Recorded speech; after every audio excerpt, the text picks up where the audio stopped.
Okay, hey everyone, it's Friday, we made it. I hope everyone has a wonderful day and welcome back or welcome to my channel. Today is not going to be a career post, but rather a post about growth. We talk about growth mindset and we usually apply it to, our day-to-day lives when it comes to working, but it's not limited to just that. Growth mindset is when you are actively trying to grow as a person, to have new experiences, to reflect on your current experiences, and really just figure out what is working for you, what isn't working for you, and then making changes about that. So for example, let's say you have a friendship, you were super close for a really long time. People get busy, some people get married, have babies, get into relationships, whatever it may be. Naturally, the dynamic of your relationship is going to change because your availability is also going to change. But sometimes you also start to realize that maybe you've outgrown this friendship. Maybe this is not who you were friends with before, because they've also changed as well. This applies to marriages too. There's so many marriages that end up ending because they're just two different people many decades down the line, and instead of growing together, they've actually grown apart.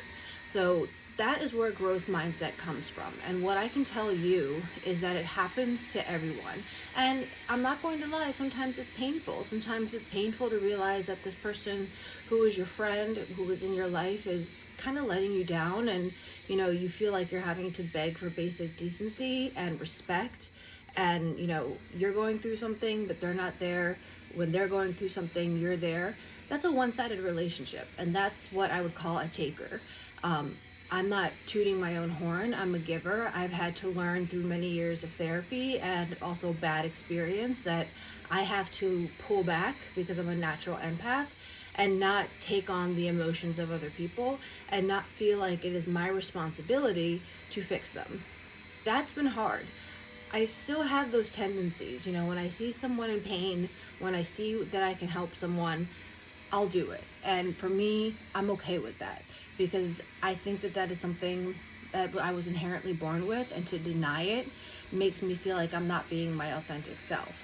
But that said, I am also, while I'm giving, on the other flip side of it, I'm also just as extreme. So for me personally, and this may align with you as well, if I feel that I've tried to fix something and it's not working, the person's not receptive, the person's being disrespectful, it's just this ongoing saga, I'm just as extreme, which is I'll just cut you off and never talk to you again.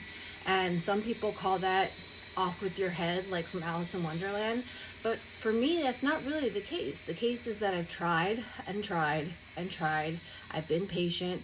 I've swallowed, my feelings for some time, especially when those individuals may be people you're related to, or it may be somebody in your extended family, or maybe a partner of your friend that you're like, oh my gosh, I can't with them anymore.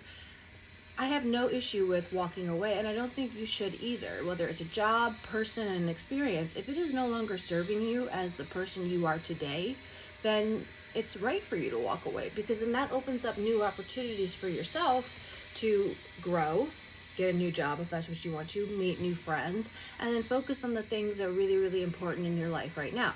For me, my number one priority is my family, my daughter and my husband, and our future across the next few years and how we're planning on that. And other than that, I do have friends, but at the same time, I'm not, blowing them up every single day. Sometimes misunderstandings happen. It's natural, but we're all busy and we're all growing in different ways. So don't be afraid if you start to notice, like, hey, I feel like I'm not getting, value from this relationship, or I'm not getting what I need to grow, then it's okay to cut it off. And what I will say is, you don't have to tell them that you're cutting off. I do not believe in closure that involves another person. Closure by default is a sensitive, selfish thing. You do not need someone else to provide you that closure. You provide it for yourself. And once you provide it for yourself, you have released the burden that you have on yourself of feeling like you're stuck in this situation. And it is a practice, but get away from the idea of having to go through someone or have this conversation to have closure, because it's not going to benefit you. So I hope this helps, and have a wonderful day. Bye, y'all.